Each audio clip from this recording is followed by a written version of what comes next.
사도행전 10장 9절부터 29절의 말씀, 제가 한 절, 여러분들이 한 절 교독하시고 29절의 말씀은 함께 읽도록 합니다. 제가 먼저 읽습니다. 이튿날 그들이 길을 가다가 그 성에 가까이 갔을 그때에 베드로가 기도하려고 지붕에 올라가니 그 시각은 제6시더라.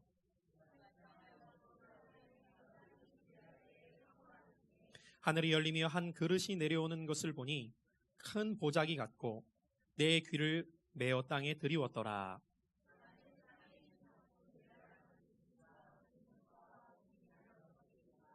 또 소리가 있으되 베드로야 일어나 잡아먹으라 하거늘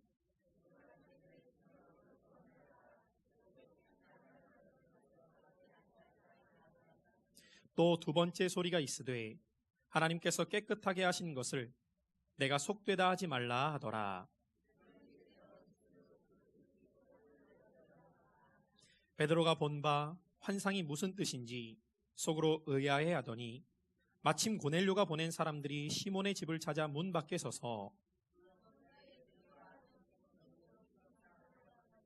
베드로가 그 환상에 대하여 생각할 때에 성령께서 그에게 말씀하시되 두 사람이 너를 찾으니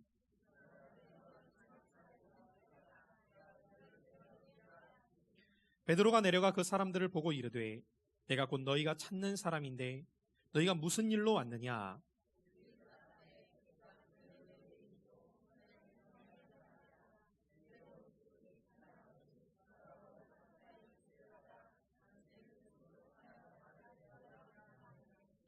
베드로가 불러들여 유숙하게 아니라 이튿날 일어나 그들과 함께 갈새 요바에서 온 어떤 형제들도 함께 가니라.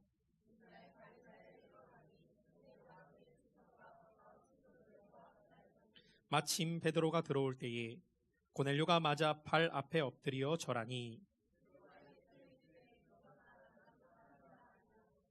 더불어 말하며 들어가 여러 사람이 모인 것을 보고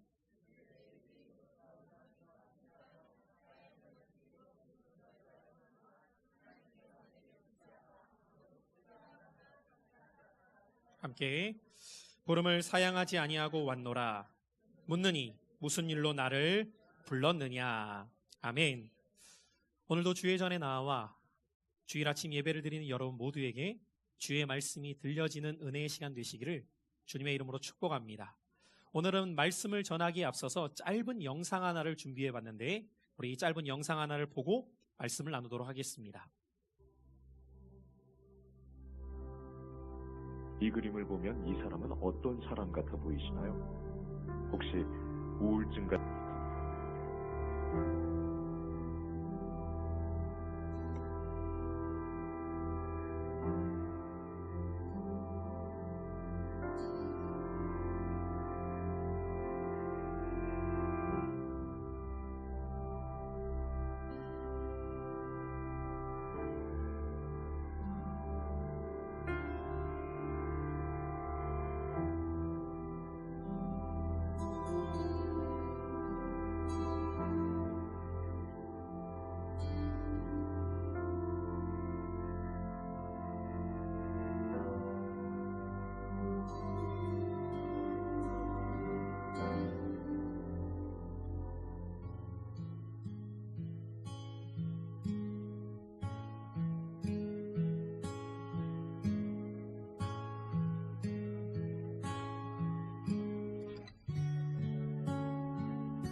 네, 짧은 영상이었는데 제가 오늘 이 영상을 준비한 이유는 오늘의 말씀과 연관되어지기 때문입니다.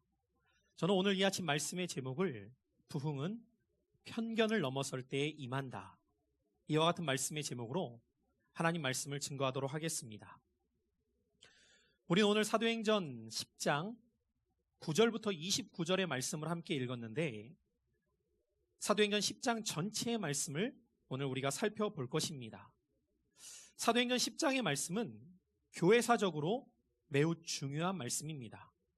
그 이유는 사도행전 1장부터 9장까지는 복음이 유대인들 안에만 머물러 있었다가 사도행전 10장을 기점으로 복음이 최초로 이방인들에게까지 전파되어지는 말씀이 기록되어져 있기 때문입니다. 예수님 당시에 유대인들에게는 한 가지 강한 신념이 있었는데 그 신념은 하나님은 유대인들만의 하나님이시다라는 신념이었습니다. 그리고 이런 유대인들의 강한 신념은 예수님의 제자들에게도 동일하였습니다. 예수님의 제자들 12명 모두는 유대인들이었습니다. 그들은 생각할 때에 복음은 유대인들 안에만 머무르는 것이지 이방인들에게까지도 이 복음이 전파되어야 한다는 것을 생각지 못하고 있었고, 예수님의 수제자라고 불려졌던 베드로 또한 이방인들에게 복음을 전한다는 생각을 하지 못하고 있었습니다. 그러다 보니 그들은 언제나 하나님은 유대인들만을 사랑하시고 유대인들의 하나님이라는 생각을 넘어서지 못하고 있었던 것이죠. 결코 유대인들은 이방인들과 교제조차 하지 않은 채 살아가고 있었던 것입니다. 그렇다면 과연 하나님은 유대인들만을 사랑하시는 편애의 하나님이실까? 오늘 이 질문에 대한 답을 우리는 사도행전 10장의 말씀을 살펴가며 얻게 될 것입니다. 오늘 우리가 함께 읽은 본문의 말씀을 보면은 욥바에 머물고 있던 베드로가 평소와 마찬가지로 오늘 성경에는 6시라고 기록되어져 있는데 유대의 시간법은 우리와 6시간의 차이가 납니다. 그래서 6시라는 것은 우리로 말하자면 12시를 말하는 것이죠. 정오의 시간에 그는 기도할 곳을 찾다가 지붕으로 올라가게 됩니다. 당시 유대의 생활 가옥 구조를 보면은 지붕에 넓은 마당이 있었기 때문에 기도하기 아주 좋은 장소였습니다. 그곳에 올라가서 점심때에 베드로가 기도를 하다 보니까 배가 고픈 겁니다. 그래서 이제 뭐 먹을 것이 없는가 생각하던 차에 한 환상이 갑자기 그 앞에 펼쳐지게 됩니다. 그 환상이 펼쳐지게 되면서 하늘이 열리면서 큰 보자기 형태의 한 그릇이 하늘에서부터 내려오는 겁니다. 베드로가 그 환상 가운데 보자기 안을 살펴보니까 다양한 짐승들이 그 보자기 안에 담겨져 있는 거예요. 그러자 그에게 한 음성이 들려옵니다. 베드로야, 잡아먹으라. 이 음성을 듣던 베드로는 깜짝 놀라면서 그 음성이 어디로부터 들려지는 것인지는 몰랐지만 그가 즉각적으로 어떤 반응을 보이게 되냐면, 제가 지금까지 속되고 깨끗이 않은 이런 음식들을 단 한 번도 먹어본 적이 없습니다 라고 그는 대답하게 되어요. 그가 이렇게 말할 수밖에 없었던 것은 유대인들에게 있어서는 레위기 말씀에 보면은 정결법이라고 하여서 음식을 먹는 것도 아무거나 먹을 수 없었습니다. 지금도 유대인들 중에 보면은 돼지고기와 여러 가지 음식들을 먹지 않아요. 왜냐하면 구약의 말씀에 기준한 정결법대로 그들은 살아가기 때문이죠. 근데 그 안을 보니까 절대로 유대인으로서 먹지 말아야 될 음식들이 있는데 그것을 잡아 먹으라고 하니까 베드로는 거절한 것이죠. 그러자 두 번째 다시 그에게 음성이 들려오는 거예요. 자, 우리 15절 말씀 같이 한번 읽어보죠. 15절입니다. 시작. 또 두 번째 소리가 있으되 하나님께서 깨끗하게 하신 것을 내가 속되다 하지 말라 하더라. 안 먹는다고 베드로가 얘기를 하니까 그에게 어떤 음성이 들려왔냐면 하나님께서 속되지 않고 깨끗하게 하신 것을 내가 속되다고 하지 말아라. 이런 음성이 들려오고 한 번 더 이런 음성이 들려옵니다. 연거푸 3번이나 그에게 이런 음성이 들려온 다음에 그 보자기 같은 그릇이 다시 하늘로 올라가게 되면서 그 환상이 눈앞에서 사라지게 된 것이죠. 베드로가 지금 이 환상을 본 다음에 의아한 생각이 듭니다. 아니, 내가 지금 배고파서 이런 걸 본 건가?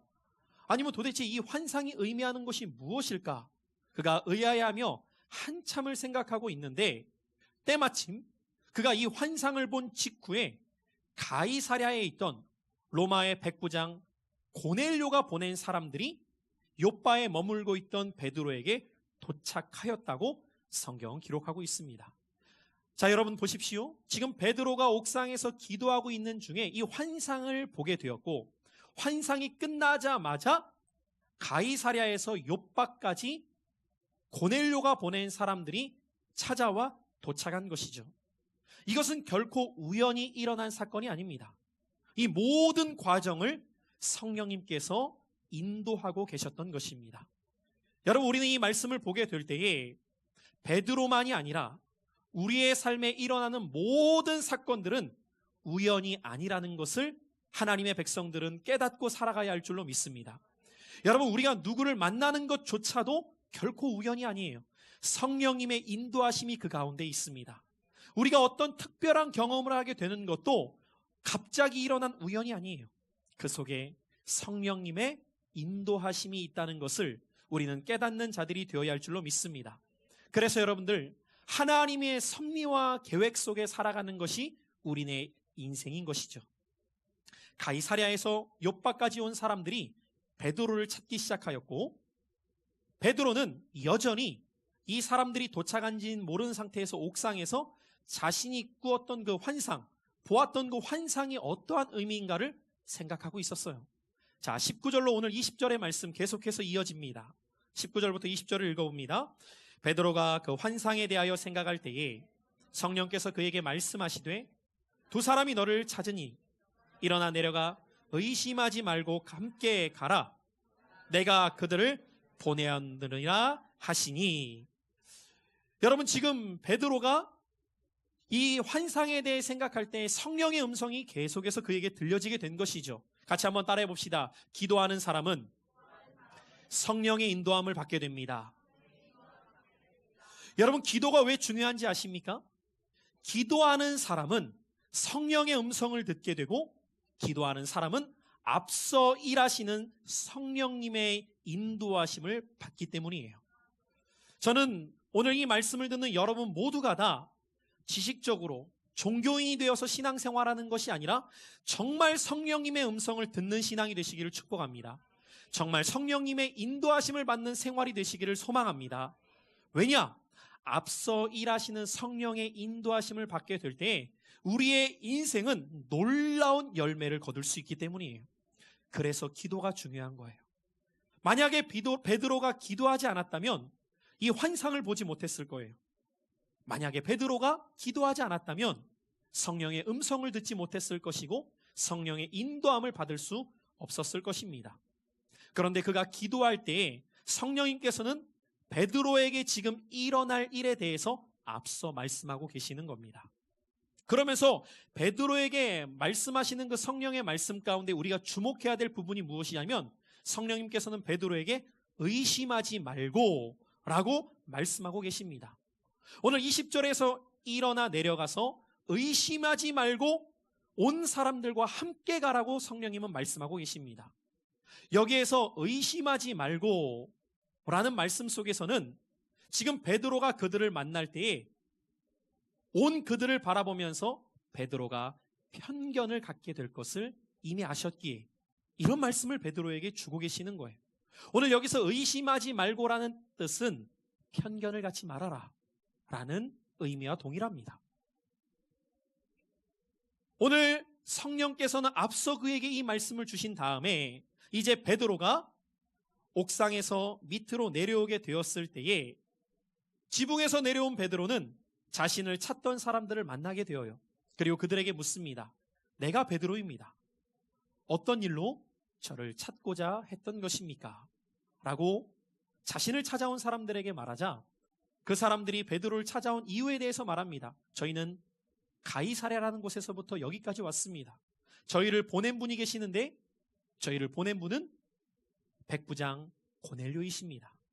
그분께서 여차저차해서 저희를 이곳까지 보내게 되셨고 당신을 모시고 가이사랴로 오도록 명하셨습니다. 여러분 한번 생각해 보십시오.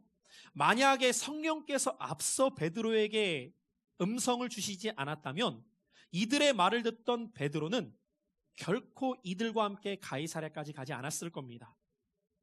몇 가지 그를 가로막고 있는 장애 요소가 있었기 때문이죠. 먼저는 첫 번째로 고넬료라는 사람은 이방인입니다. 여러분, 유대인들은 이방인들과 교제조차 하지 않았었어요. 그런데 그 이방인이 자신을 부르니 갈 리가 만무합니다. 게다가 또 한 가지 그가 갈 수 없을 만한 더 큰 이유가 있었는데, 고넬료는 로마의 장교였습니다. 여러분, 이 당시 우리가 시대적 배경을 보면은 로마라는 나라가 이 팔레스타인까지 점령하여서 유대인을 비롯한 팔레스타인에 사는 모든 사람들은 로마의 식민지 속에 살아가는 자들이었습니다. 이것을 우리가 쉽게 이해하려면 일제강점기를 생각해 보시면 됩니다. 지금 여러분이 그리스도인이에요. 그리고 신앙생활을 하고 있는데 일제강점기 때 어떤 두 사람이 여러분들에게 찾아와서 이렇게 말하는 겁니다. 어떤 순사가 당신을 모셔오랍니다. 여러분, 가시겠어요? 나를 공격하고 핍박한 사람만이 아니라 신앙생활하는 것 때문에 나를 잡아 죽일 수도 있는 사람이 나를 찾고 있다는 거예요. 결코 갈 수가 없는 상황이죠. 그런데 베드로는 그들을 들어와서 하루를 유숙하게 한 다음에 다음날 그들을 따라 가이사랴까지 가는 겁니다. 어떻게 이 일이 가능할 수 있었을까요? 앞서 성령께서 그에게 가르쳐 주셨기 때문에. 여러분, 그래서 우리는 인생을 살아가면서 내 생각과 내 판단과 내 기준을 갖고 살아가는 것이 아니라 성령님의 음성을 듣고 성령님의 인도함 따라 살아가야 합니다. 그때 우리는 성령의 인도하심 속에서 그분이 행하시는 일들을 볼 수 있는 거예요. 이제 베드로가 성령의 음성에 순종하여 다음날 그들과 함께 가이사랴까지 가게 됩니다. 그리고 가이사랴에 가서 고넬료가 있는 곳까지 찾아가게 되었습니다. 이미 가이사랴에서는 고넬료가 종들이 베드로와 함께 올 것을 알았다는 거예요. 여러분, 그러면 고넬료는 또한 베드로가 올 줄을 어떻게 알았을까요? 성령님께서 그에게 명하셨기 때문이에요. 너는 저 요빠라는 곳으로 가서 베드로를 모셔와라. 이 성령의 음성을 고넬료도 들었기 때문에 종들과 함께 베드로가 올 것을 확실히 알고는 자신의 온 가족들과 친지들과 친구들까지 다 불러 모아서 자신의 집에 모여 있습니다. 그때에 베드로가 그 집으로 들어옵니다. 베드로가 집으로 들어왔을 때에 고넬료의 반응이 어떠했느냐? 오늘 말씀해 보니까 고넬료가 그 앞에 무릎을 꿇고 절하였다고 기록하고 있어요. 여러분, 이 광경이 얼마나 놀라운 모습인가를 우리는 생각해 보아야 됩니다. 당시 고넬료의 신분이 무엇이었습니까? 로마의 장교예요. 자기 밑에 수하가 100명이나 있는 장교예요. 그리고 베드로의 신분은 무엇입니까? 식민지 백성 가운데 한 사람일 뿐이에요. 그러면 여러분들 상식적으로 누가 절을 해야 됩니까? 베드로가 고넬료에게 절을 해야 되는 것이 누가 보더라도 자연스러운 광경이에요. 그런데 베드로가 절하는 것이 아니라 고넬료가 베드로에게 절을 하였다는 거예요. 여러분, 우리는 이 고넬료의 모습을 보면서 그의 신앙과 인격을 발견할 수 있는 겁니다. 하나님께서 이 고넬료에게 베드로를 모셔와서 그의 말씀을 듣게 하셨던 것은 이미 그가 들을 준비가 되어져 있는 믿음과 인격의 소유자였다는 것을 성령께서 알고 계셨다는 거예요. 여러분, 오늘도 이 시간 똑같이 여러분들이 이 자리에 나와서 예배를 드리고 있지만 같은 마음으로 말씀을 듣는 것은 아닐 수 있습니다. 어떤 분들은 하나님의 말씀을 들을 때 고넬료처럼 주의 음성으로 듣고자 하는 분들이 있어요. 그런 자에게는 하나님께서 반드시 은혜를 주십니다. 저는 오늘 이 베드로의 모습, 고넬료의 모습을 보면서 데살로니가 성도들의 모습이 떠올랐어요. 데살로니가 성도들은 바울이 하나님의 말씀을 전할 때 사람의 말로 듣지 아니하고 하나님의 말씀으로 들었다고 말씀합니다. 어떤 사람이 말씀을 들으면서 은혜 받을 수 있느냐? 그 말씀이 사람의 말이 아니라 하나님의 말씀으로 듣는 자가 될 때에 은혜 받을 수 있는 거예요. 제가 종종 그런 말을 할 때가 있어요. 여러분, 만약에 오늘 이 자리에서 예수님께서 오셔서 말씀을 전하신다면 어떤 모습으로 예배를 드리시겠습니까? 만약에 오늘 이 자리에 성령님께서 직접 오셔서 말씀을 전하신다면 어떤 모습으로 예배를 드리시겠습니까? 그때 어떤 분들은 뭐 다양한 생각을 하세요. 근데 제가 확실할 수 있는 것은 지금 여러분들의 모습과 별반 다르지 않을 거라는 겁니다. 내가 지금 이 자리의 모습 속에서 정말 주님 앞에 드리는 예배자의 모습으로 드리는 모습이 될 때 주님이 오셔도 그렇게 드릴 수 있는 것이고, 내가 오늘 이 자리에서 듣는 모습이 바른 모습이 되어지지 않으면 누가 와서 전하더라도 그 사람은 크게 다르지 않다는 거예요. 오늘 여러분들 안에 고넬료와 같이 겸손한 모습으로 주님의 말씀을 듣고자 하는 자세가 되시기를 축복합니다. 그렇게 엎드려 있는 고넬료를 향해서 베드로가 일으켜 세우면서 저도 당신과 똑같은 사람인데 이러실 필요가 없습니다 라고 말한 후에 이어지는 28절에 이렇게 말씀합니다. 자, 우리 28절의 말씀 함께 읽어보죠. 시작.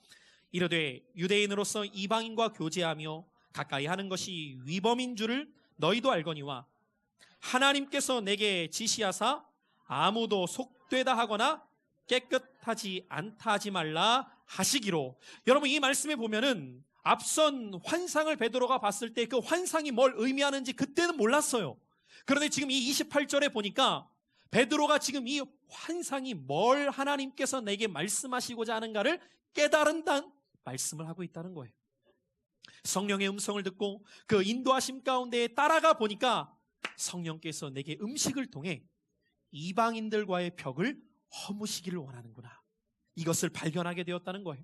당시 유대인의 법으로서는 이방인과 교제하는 것조차가 어긋나는 것이라고 말합니다.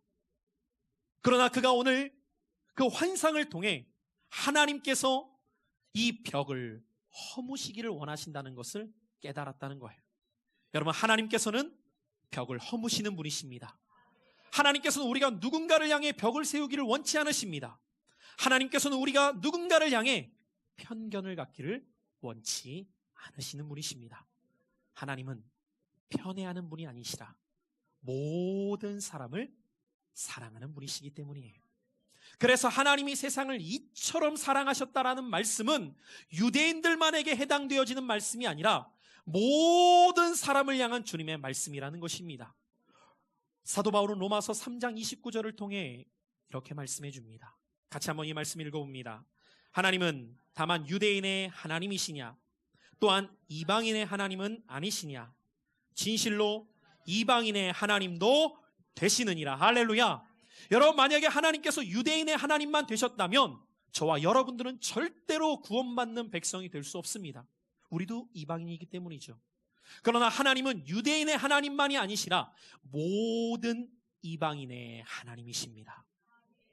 하나님께서는 예수님의 제자였던 베드로에게 이 편견의 벽을 허물어뜨리심으로 그에게 새로운 복음의 지평을 열어주셨다는 거예요. 성령의 인도함 가운데 고넬료의 집으로 온 베드로는 그곳에서 고넬료가 경험한 이야기를 듣게 됩니다. 고넬료가 기도할 때에 빛난 옷을 입었던 한 사람이 그에게 나타나서 그에게 말씀하기를 저 요바에 있는 베드로라는 사람을 불러다가 내 집으로 모셔라. 그리고 그 베드로가 전하는 말씀을 듣도록 하였다는 이 과정을 고넬료로부터 다 듣게 됩니다. 그러면서 고넬료가 베드로를 보면서 하는 말이 이제 우리가 이곳에 모여서 당신의 말씀을 듣기 원합니다. 먼저 다 모여서 주의 말씀을 듣고자 준비되어 있었다는 거예요. 여러분, 하나님의 은혜는 저절로 부어지는 게 아니에요. 준비된 마음과 준비된 모습을 통해 하나님의 은혜는 임하게 되는 것입니다. 베드로가 먼저 와 있지 않았어요. 고넬료와 그의 가족과 친지와 친구들이 먼저 모여서 베드로를 기다리고 있었어요. 여러분, 저는 여러분들의 신앙이 주님 앞에 나아올 때 이렇게 먼저 준비된 모습으로 나오는 자들 되시기를 축복해요. 먼저 나와 준비된 마음으로 예배를 사모할 때 하나님은 준비된 마음 속에 은혜를 부어주시는 거예요. 고넬료로부터 이 말을 듣던 베드로가 이제는 깜짝 놀라면서 34절로 35절을 통해 이렇게 말씀합니다. 자, 우리 2절의 말씀을 함께 읽습니다. 베드로가 입을 열어 말하되 내가 참으로 하나님은 사람의 외모를 보지 아니하시고 각 나라 중 하나님을 경외하며 의를 행하는 사람은 다 받으시는 줄 깨달았노라. 할렐루야. 무엇을 깨달았다는 것입니까? 하나님은 유대인의 하나님만이 아니시구나, 편애하시는 하나님이 아니시구나라는 것을 베드로가 깨닫게 되었다는 것입니다. 그분은 사람의 외모를 보시는 분이 아니라 그분은 모든 사람을 사랑하시는 분이십니다. 오늘 베드로가 이 사실을 깨닫게 되니까 더 이상 주저할 일이 없었어요. 그는 힘있게 복음을 전하기 시작합니다. 당신이 경외한 그 하나님께서 당신의 하나밖에 없는 독생자 예수 그리스도를 이 땅 가운데 보내셨습니다. 그리고 나사렛 예수 그리스도를 십자가에 못 박게 하셨고 그를 다시 부활하시게 만들므로 우리의 모든 죄를 용서받게 하셨습니다. 예수 그리스도를 믿는 자는 영원한 생명을 얻을 수 있습니다. 이 복음을 그곳에 있었던 모든 사람들에게 확신 있고 담대하게 전하게 되어요. 그리고 그곳에 모여 있었던 사람들은 베드로의 말씀 한마디 한마디를 마음에 새기면서 그 말씀을 받아 먹습니다. 그때 모여있는 그들 가운데 놀라운 사건이 일어나게 됩니다. 말씀을 그들이 경청하여 사모하여 듣는 그 가운데에 성령이 임하시게 된 거예요. 따라해 봅시다. 성령님은 말씀 중에 임하십니다. 여러분, 그래서 왜 말씀을 귀 기울여 잘 듣는 것이 중요하냐? 하나님의 말씀을 사모하여 듣는 심령에게 성령님이 임하시기 때문이에요. 여러분, 우리가 성령의 충만을 사모하는 것만으로 끝나는 것이 아니라 하나님의 말씀을 잘 귀 기울여 듣는 자세를 갖게 되시기를 축복해요. 그래서 주의 종이 말씀을 전할 때 어떠한 모습으로 말씀을 듣느냐에 대한 모습만 보더라도 아, 이분이 은혜를 누리시겠구나, 그러기 힘들겠구나를 알 수 있는 거예요. 오늘 이들은 뭔가 특별한 일을 했던 것이 아니었어요. 베드로가 전하는 하나님의 말씀을 사모하는 마음으로 귀 기울여 들었는데 그 말씀을 듣는 가운데 성령님이 그들 가운데 임하시게 된 겁니다. 그런데 얼마나 성령님이 강력하게 그들 가운데 임하셨던지 베드로와 함께 그곳에 갔던 할례 받았던 사람들이 그들의 눈으로 그곳에 성령님이 임하신 것을 보게 되었다고 성경이 말해요. 자, 44절로 46절의 말씀입니다. 같이 읽습니다. 시작. 베드로가 이 말을 할 때에 성령이 말씀 듣는 모든 사람에게 내려오시니 베드로와 함께 온 할례 받은 신자들이 이방인들에게도 성령 부어주심으로 말미암아 놀라니 이는 방언을 말하며 하나님 높임을 들음이러라. 여러분, 지금 이곳 가운데 임하신 성령의 역사가 사도행전 2장 가운데 성령님이 임하셨을 때의 사건과 동일하게 나타나고 있었다는 거죠. 그러니까 이미 성령을 경험했던 자들은 자신들이 보니까 똑같은 성령이 이들 가운데 임한 것을 보게 된 거예요. 놀라지 않을 수가 없는 거죠. 복음은 유대인들만이 아니라 이방인들에게도 임할 수 있구나. 이것을 그들의 눈으로 다 보게 된 것입니다. 베드로는 성령이 임하신 것을 보면서 이들에게 세례를 주지 못할 이유가 없다는 것을 알게 되었고 그들 가운데에 세례를 베풀며 구원받은 하나님의 백성으로서의 증표를 알게 합니다. 사랑하는 성도 여러분들, 여러분들은 오늘 이 베드로와 고넬료의 사건을 통해서 무엇을 깨닫게 되십니까? 지난주일 우리는 부흥은 한 영혼을 사랑할 때에 임한다는 말씀을 들었습니다. 그런데 여러분들, 한 영혼을 우리가 사랑하는 데 있어서 반드시 선행되어야 될 것이 있습니다. 그것은 한 영혼을 바라보는 우리의 편견이 무너져야 된다는 거예요. 한 영혼을 바라보는 우리의 시선이 새로워져야 한다는 것입니다. 때로는 우리가 이 땅을 살아가는 가운데에 우리는 누군가를 바라보면서 나도 모르는 사이에 나의 기준과 나의 판단을 가지고 그 사람을 향한 편견을 가질 때가 있습니다. 그리고 우리는 무의식 가운데에 편견의 말들을 내뱉을 때가 많습니다. 누군가를 바라보면서 우리는 이렇게 말할 때가 있죠. 그는 알코올 중독자예요. 또한 이렇게 말하기도 합니다. 그 사람은 전과가 있잖아. 또한 누군가를 향해서 그 사람은 고등학교도 못 나왔어. 혹은 이렇게 말하기도 하죠. 그는 이혼당했어. 여러분, 이런 말들 속에서 우리는 표현하지 않지만 우리 안에 이런 편견을 가질 때가 있다는 것입니다. 그는 알코올 중독자야. 그래서 실패한 인생일 거야. 그는 전과가 있어. 그래서 분명히 문제투성이일 거야. 그는 고등학교도 못 나왔지. 그런 사람이 할 줄 아는 게 뭐가 있겠어. 그는 이혼당했어. 그래서 사랑받지 못할 거야. 여러분들에게는 어떤 편견이 있으십니까? 그리고 만약에 우리가 말하는 그 편견의 이야기들을 우리 주님께서 들으셨다면 우리 주님은 그 영혼을 향해 뭐라고 말씀하실까요? 우리는 주님을 만나 이렇게 말합니다. 주님, 그는 알코올 중독자예요. 그때 주님은 이렇게 말하실 거예요. 그래도 그는 내 사랑하는 자녀란다. 주님, 그 사람은 전과가 있어요. 그래도 그는 내 사랑하는 자녀란다. 아니, 주님, 지금 그 사람은 고등학교도 못 나왔다니까요. 그래도 그는 내 사랑하는 자녀란다. 주님, 그 사람은 이혼당했어요. 그래도 그는 내 사랑하는 자녀란다.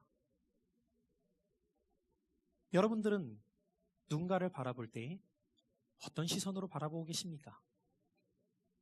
요한복음 8장의 말씀에 보면 예수님께서 회당에서 말씀을 가르치고 계실 때에 바리새인들이 간음 중에 현장에서 잡은 여자를 예수님 앞으로 끌고 옵니다. 그들이 이렇게 여인을 예수님 앞에 끌고 왔던 것은 예수님을 고발할 것을 찾아 그를 시험하기 위해서였습니다. 여인을 예수님 앞으로 끌고 온 자들이 예수님을 향해 말합니다. 모세의 율법대로라면 이 여자를 돌로 쳐 죽이라고 합니다. 당신은 어떻게 하겠습니까? 그들은 고발할 근거를 마련하고자 했어요. 그때 예수님께서는 그들의 이야기를 들으신 후에 아무 말씀을 하지 않으시고 먼저 무릎을 꿇고 자신의 자세를 낮추십니다. 많은 사람들은 이 여인을 바라보면서 각자의 생각 속에 편견을 갖고 바라보고 있었어요. 더러운 여인, 부정한 여인, 맞아 죽어야 될 여인이야. 그러나 주님은 그 여인을 향해 몸을 낮추시고 그 여인과 같은 시선이 되셔서 땅에 무엇인가를 쓰기 시작하십니다. 그리고 그곳에 모여있는 사람들을 향해 이렇게 말씀하셨어요. 너희 가운데 죄 없는 자가 먼저 돌로 쳐라. 얼마의 시간이 지나자 아무도 남지 않습니다. 예수님만 그 여인과 함께 그곳에 머물러 계셨어요. 수많은 사람들의 그 편견의 시선 앞에 눈도 마주치지 못했던 그 여인. 그러나 그 여인이 예수님을 바라봤을 때 예수님의 시선은 편견이 아닌 긍휼의 시선이셨어요. 예수님은 그 여인을 정죄하려고 했던 것이 아닌 그 여인을 회복하고자 하셨기 때문입니다. 그 여인을 향해 이렇게 말씀하십니다. 나도 너를 용서하노니 가서 다시는 죄를 짓지 말아라. 죄가 너를 더 이상 붙잡지 못하도록 하나님 안에서 새로운 인생이 되거라. 오늘날 너무 마음 아픈 것은 그리스도의 사랑을 경험하기 위해 교회 공동체 안으로 들어와 보니까 여전히 교회 공동체 안에서도 느껴지는 편견의 시선으로 상처받고 아파하는 자들이 많습니다. 누군가를 바라봤을 때 내 기준과 내 시선으로 그가 좀 괜찮아 보이면 환영을 받으면서도 누군가의 시선으로 봤을 때 문제가 있어 보이고 뭔가 결여가 되어 보이면 순식간에 그 시선이 따가운 시선으로 바뀌게 되는 누군가의 이야기가 아닌 혹시 나의 모습은 아닌지 주님께서 오늘 우리 공동체를 바라볼 때 주님은 과연 우리 공동체를 향해 어떠한 시선을 말씀하실지, 오늘 주님의 시선이 저와 여러분들의 시선이 될 수 있기를 축복합니다. 사람의 눈으로 바라볼 때는 아무리 흠 많은 사람이라 할지라도 그것이 주님의 시선으로 바뀌게 될 때에 우리는 그의 그 어떠한 과거조차도 이미 십자가에서 그를 용서하시고 새롭게 하시는 주님의 사랑의 눈길로 바라볼 수 있게 되는 것입니다. 저는 우리 교회 공동체에 오는 자들마다 정말 따뜻함을 경험할 수 있기를 축복합니다. 과거가 더 이상 나에게 족쇄가 아니라, 과거의 나의 부끄러운 모습 때문에 그 누구에게도 걸리고 싶지 않은 것이 아니라, 내 어떠한 과거라 할지라도 그리스도의 사랑 안에서는 그것이 자유함을 누릴 수 있으며, 오히려 그것을 고백할 때 사람들이 편견을 갖는 것이 아니라, 그래도 당신은 사랑받는 하나님의 자녀입니다. 그래도 당신은 하나님이 사랑하는 자녀입니다. 여러분, 그런 교회 공동체가 될 때에 세상에서 경험할 수 없는 그 사랑이 교회를 통해 누려짐으로 주님의 교회는 날마다 부흥의 파도를 경험하게 되는 것입니다. 저는 오늘 말씀을 정리하면서 주께서 우리에게 2018년을 시작하면서 주셨던 표어인 부흥의 파도를 경험하는 삶, 그것은 우리 안에 있는 편견의 벽이 무너지고 편견을 넘어서게 될 때에 임하는 하나님의 은혜임을 기억하며, 오늘 이 말씀을 듣는 저와 여러분 모두가 다 그 어떤 영혼을 바라보더라도 세상의 기준으로 잣대를 들이밀면서 편견을 갖는 것이 아니라 그리스도의 시선으로 긍휼의 마음을 갖고 사랑으로 품어갈 수 있는 저와 여러분들의 시선, 믿음, 마음이 될 수 있기를 예수 그리스도의 이름으로 축복합니다.